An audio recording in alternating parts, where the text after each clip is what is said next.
तुम्हाला हे करायचं आहे आणि हे करून ते अप्लाय करायचं तुम्हाला.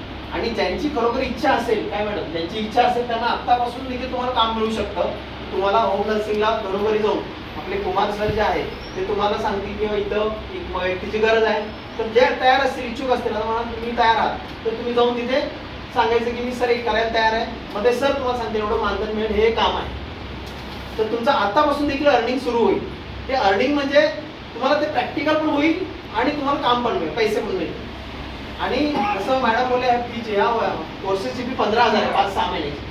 पण तुम्हाला आता फ्रीमध्ये का होतंय, कारण तुम्ही पहिली बॅच आहात आणि ही संस्था, तसेच जोशी सर, राहुल सर किंवा कोकणे सर, गांधी सर किंवा कुठल्या बऱ्याचशा संस्था आहेत की ज्या काम करणाऱ्या संस्थांना मदत करतात. आर्थिक मदत काय, आता उज्ज्वला मॅडम एकट्या नाही घेणार किंवा मी एकटा नाही घेणार किंवा सर एकटे नाही घेणार, तर सगळे मदत करतात, तेव्हा आपण कुठेतरी मदत करतो. या कोर्सचा खर्च आहे 3 लाख रुपये. आता 3 लाख रुपये जर का तुम्हाला फ्रीमध्ये मिळत असतील तर काय म्हणजे त्याचं किती व्हॅल्यू आहे ते विचार करा. जर तुम्हाला सगळ्यांना 15-20 जणींना 15-15 भरायला लागले तर 3 लाख रुपये लागतात. ते सगळं पूर्ण माफ केलं पहिल्या उज्ज्वल भविष्य संस्थेने. तर त्यामुळे त्याची किंमत लक्षात ठेवून, कारण याच्या पुढच्या ज्या बॅचेस असतील 20 त्यांना फी लागणार आहे. कारण तुम्ही जेव्हा सक्सेस व्हाल तेव्हा तुम्ही नक्कीच सांगाल मैत्रिणीला तुमच्या किंवा तुमच्या मित्राला नक्कीच सांगाल की असं असं बाबा इथे मी शिकले आणि मला हे काम मिळालं, मला 10,000 महिना पगार मिळाला.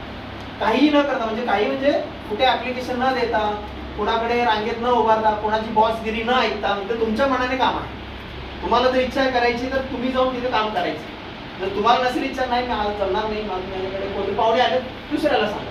तरी तुम्हाला तिथं कोण ऍबसेंटी नाही मानणार किंवा रजा नाही किंवा पगार नाही असं नाही.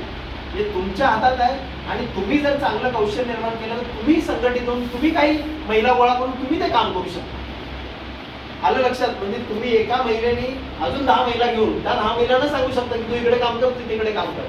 प्रत्येक वेळा कुमार सरकारने यायची गरज नाही. आम्हाला कमवतो